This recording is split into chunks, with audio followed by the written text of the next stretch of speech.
करते हैं तो गुलाब जामुन अच्छे से डिप हो जाता है। अब ये बस मैंने आंच चला दिया है, ये गर्म पानी होने की देर है। ये जो चीनी है फटाफट से पिघल जानी है, मेल्ट हो जानी है और अच्छे से इसका ये देखें कितनी देर लगी है, मेल्ट हो गई है सारी चीनी और ये शीरा बन चुका है। इसके अंदर मैंने 4 इलायचियाँ डाल दी हैं ताकि खुशबू आए बहुत अच्छी मज़े की। इसके अंदर मैंने डाल दिया जी lemon juice, 1 tablespoon lemon juice डाल दिया मैंने और उसको अच्छे से कर दिया मिक्स।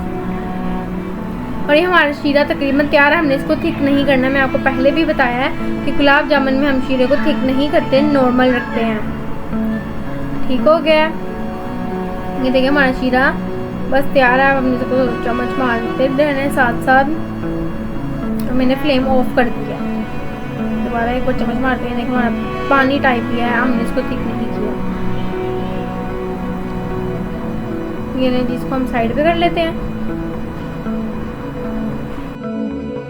अब हम इसका बना लेंगे गुलाब जामुन